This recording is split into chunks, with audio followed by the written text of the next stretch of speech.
इधर इधर आ जाओ भाई। गुड मॉर्निंग गुड मॉर्निंग, आ जाओ इधर। ये लड़का हमसे मिला है झारखंड सचिवालय से, क्या? बढ़िया बढ़िया, बैग खोल दो। और अभी ये हाँ यहाँ रखो, आराम से रखो। अभी अभी कहाँ पे है? गोड्डा में। अभी लोहरदगा में है। और लोहरदगा में अभी क्या है? ये जूनियर इंजीनियर। तो तुम समझो कि पहले रेलवे में नौकरी कर रहा था बोकारो में, वो छोड़ के अभी जूनियर इंजीनियर लोहरदगा में। और अभी फिर तैयारी कर रहा है जेपीसी मेंस का। प्रीलिम्स का नहीं, प्रीलिम्स तो आ ही जाएगा इसका, मैंने मेंस का भी से लगा हुआ है।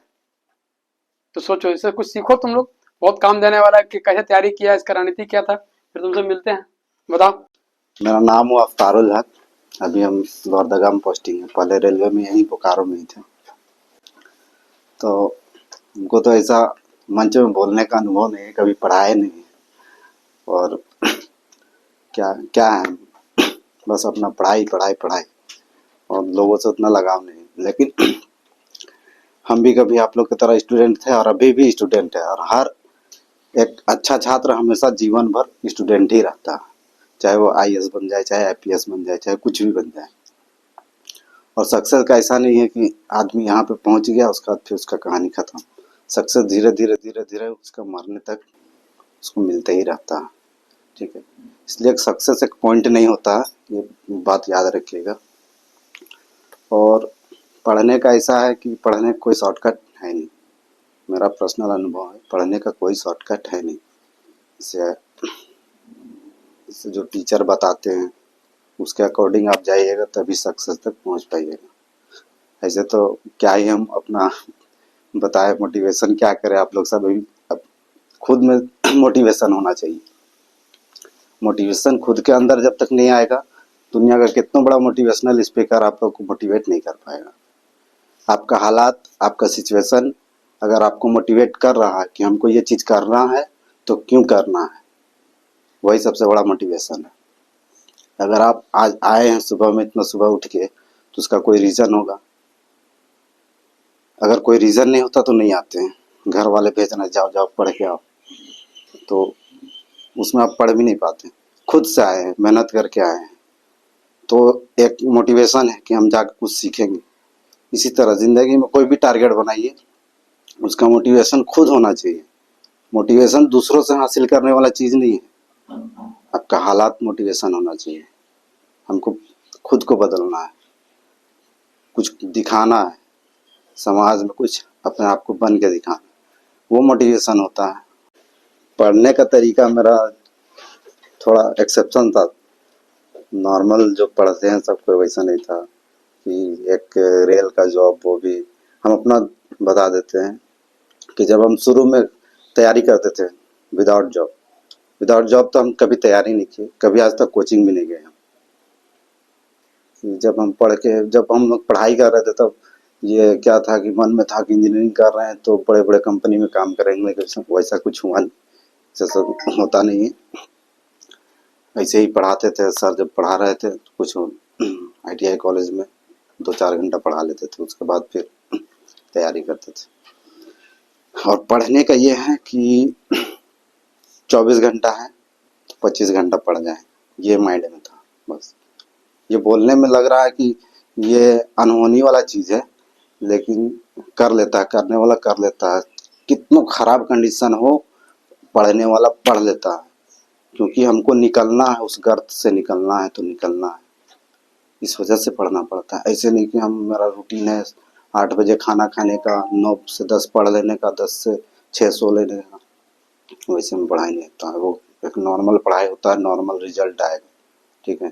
लेकिन आपको अगर 5 सीट में फाइट करना है, 1 सीट में फाइट करना है, तो सबसे अलग पढ़ना पड़ेगा। और सबसे अलग पढ़ने के लिए शरीर को तोड़ देना पड़ता है। इतना पढ़ने के लिए नहीं बोल रहे हैं, लेकिन ज़रूरत पड़े तो पढ़ना पड़ता है।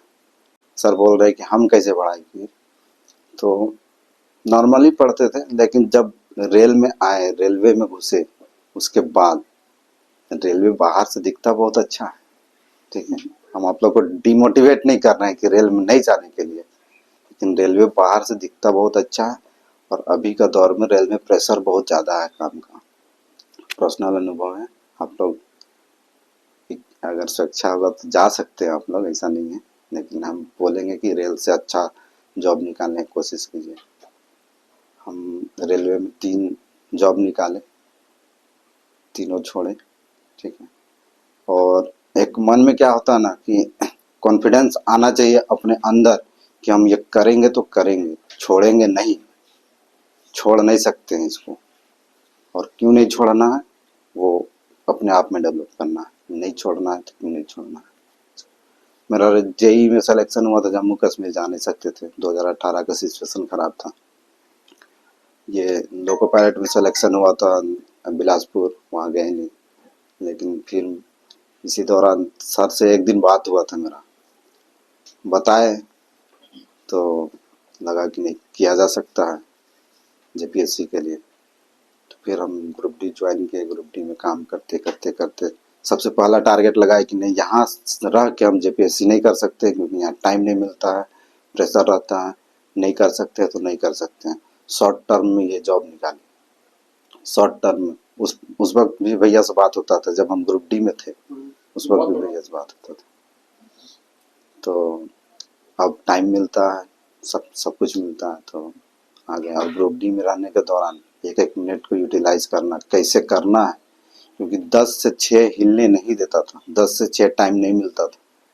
6 से 6 बजे रूम घुसने के साथ ही बैठ जाते थे पढ़ कि आज कुछ ऐसा चीज पढ़ के उठेंगे जिसको दोबारा हमको पढ़ने का जरूरत नहीं पड़ेगा। हाँ, एक बात याद रखिएगा, पढ़ाई के दौरान जब आप किसी एक टॉपिक को पढ़ रहे हैं तो उसको इस तरह से पढ़ जाइए कि दोबारा उसको हमको पढ़ने का जरूरत नहीं पड़े, चाहे उसके लिए हमको 1 घंटा लगाना पड़े। जैसे अभी आप कोई भी एक टॉपिक पढ़ रहे होंगे, जैसे झारखंड में सिंचाई परियोजना पढ़ रहे होंगे, ठीक है, तो इसको हम इस तरह से पढ़ जाए कि दोबारा इसमें उलझने का जरूरत ना पड़े। उसका हिस्ट्री, ज्योग्राफी सारा चीज निकाल लीजिए, झारखंड का सिंचाई परियोजना का नोट्स बना लीजिए। अब ये खुलेगा तो सिर्फ एग्जाम के रिवीजन के टाइम, दोबारा इसमें इन्वॉल्व नहीं होना है। इस तरह से पढ़ाई करना है, मतलब एक बार पढ़िए, परफेक्ट पढ़िए, चाहे जितना भी टाइम लगे। और आप लोग तो सर के गाइडेंस में, और जो अभी रिसेंट में बड़े बड़े इंस्टीट्यूट वाले क्या होते हैं कि वो धीरे धीरे टाइम पार करते हैं, ठीक है। जो अभी रिसेंट से गुजर के जा रहे हैं वो सबसे बढ़िया गाइडेंस करते हैं। इसलिए हम रांची से छोड़ के यहाँ आए। तो रांची में हम बहुत टीचर से मिल सकते थे, लेकिन हमको पता था कि नहीं, जाएंगे भैया के पास, अच्छा गाइडेंस मिलेगा। तो ये है, इस तरह से पढ़ा जाता है। पढ़ना है तो पढ़ना है, एक बार इस लाइन में आ गए तो पीछे नहीं जा सकते। और पढ़िएगा, आज न कल होगा। 100% पढ़ने वाला स्टूडेंट का जॉब लगता है। मुझे बोलता है कि नहीं लगता है तो उसका कुछ कमी कोताही रहा होगा। जो वो शो नहीं कर रहा है, बस यूं ही बेरोजगारी है बोल रहा है। बेरोजगारी है, लेकिन पढ़ने वाला का आज नहीं होगा, कल नहीं होगा, परसों नहीं होगा, उसके अगले दिन जरूर हो जाएगा। यही है कि पढ़ाई के साथ साथ एक अच्छा इंसान भी बनना है। हम तो समझ आ गया ना कैसे तैयारी करना है, क्या करना है। लड़का अभी भी हार्डवर्क कर रहा है, कुछ ज्यादा ही हार्डवर्क कर रहा है। पहले थोड़ा कम कर रहा था, ज्यादा करने लगा है हार्डवर्क, है कि नहीं। तो आप लोग भी लगे रहिए, आज नहीं तो कल नौकरी होगा। ये नौकरी बहुत छोटा चीज है। आपको लग रहा है कि रिजल्ट नहीं हो रहा है मेरा, ये नहीं हो रहा है, वो बहुत छोटा चीज है। हम लोग यहाँ 30-32 रिजल्ट निकाल के बैठे हुए हैं, तो पता है कि नौकरी होता कैसे है। नौकरी बहुत आसान चीज है, बहुत ही आसान तरीका है। 9-10 में आपको जितना परसेंट लाना होता है, 90-80%, उससे कम परसेंटेज में आप यहाँ नौकरी ले लीजिएगा। मतलब जितना हार्डवर्क आप 9-10 में कर रहे हैं, उसका 50% हार्डवर्क आप यहाँ कीजिएगा, पर नौकरी हो जाएगा। लेकिन प्रोसेस होता है, एक तरीका होता है, उसे सबको गुजरना पड़ता है।